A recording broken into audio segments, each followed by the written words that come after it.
Ndugu mpendwa, unajua kuna kitu nimejifunza leo. Unaweza ukawa na Biblia kama jinsi ninavyo hapa. Unaweza kuwa na Biblia nyumbani kwako. Unaweza ukamtumikia Mungu sana, unaweza ukahubiri sana, unaweza kaimba sana, unaingia kanisani kila Jumapili, kila siku kabisa unaingia kanisani, unasikia neno la Mungu, unarudi nyumbani, alafu mwisho wa siku wakati ambapo Yesu anakuja kunyakua kanisa lake, unakosa nafasi katika ufalme wake. Unajua ni kwa nini? Kwa sababu taa yako haikuwa na mafuta. Kwa hiyo leo acha nikupatie utofauti kati ya mafuta na taa. Unajua taa bila mafuta ni bure kabisa. Na taa katika ulimwengu wa mwili na urepresent kama vile mwili wa mtu, jinsi unavyoonekana. Unakuwa na Biblia nyumbani kwako, unaenda kanisani, unahubiri, ile inakuonesha wewe ama inakurepresent wewe katika muonekano wa mwili. Lakini taa unaweza kufanya vile vyote, lakini kama ndani mwako hamna mafuta. Mafuta ndio neno la Mungu. Hili neno ambalo liko ndani ya Biblia ndio linatufanya sisi tuishi. Sasa wakati ambapo hauna neno ndani mwako, hauna neno la Mungu ndani mwako, ni bure kabisa. Wewe unafananishwa na taa ambayo haina mafuta ndani mwake, haistahili na haihifadhi kitu hata kidogo kabisa, haisaidii hata kitu kimoja. Kwa sababu gani? Ndani ya taa hamna mafuta. Kwa hiyo wakati ambapo unaenda kanisani, wakati ambapo unatembea kabisa, unajiona kwamba wewe umenenda vizuri na Mungu, jichunguze, ujiangalie vizuri. Je, una mafuta ndani mwako? Una neno la Mungu ndani mwako?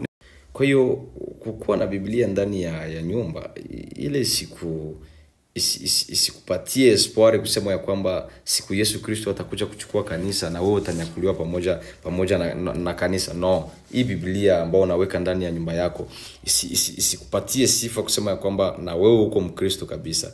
Kitu ambacho kitakupatia sifa pamoja na Biblia yako ni yale maneno ambayo yako ndani ya Biblia yako. Maneno ambayo yako ndani ya Biblia, sio kwamba unakuja umepewa Biblia, umeweka Biblia ndani ya nyumba, unajidai kwamba pepo zitakuja zitaruka sijui nini kabisa. Unajidai kwamba kweli wewe ni Mkristo, lakini ndani mwako hamna mafuta, ndani mwako hamna neno la Mungu ambayo unaiweka. Kwa hiyo usidili sana kabisa na kukua mkimya, usidili sana kabisa kupendezesha muonekano wako wa nje, kumbe ndani unaharibika kabisa. Sifa za mtu zinaonekana mwandani. Unaweza kuwa mkimya, unaweza kuwa wewe ni dada, wewe ni kaka, sijui mama, uko mkimya ndani ya kanisa, lakini matendo yako haistahili kabisa. Hatuwezi tukayaongelea. Waswahili wanasema ya kwamba muonekano wa mtu unakuwa ni mdanganyifu.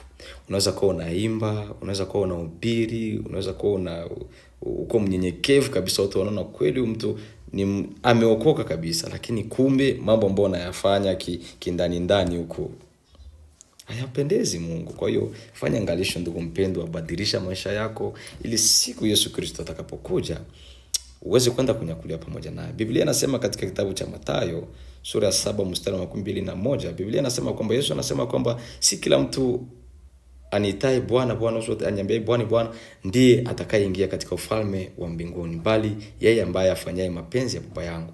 Kwa hiyo soma Biblia, ujue mengi zaidi, ujue maagizo ya Mungu ambao anahitaji kabisa sisi tufanye hapa chini ya jua.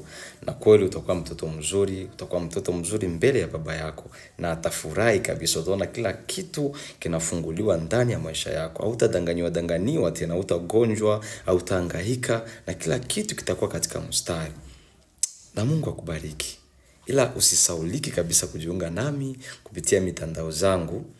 Jiangalia hapo tu vizuri, utaona mitandao yangu yote iko hapo, na Mungu atakubariki. Asante.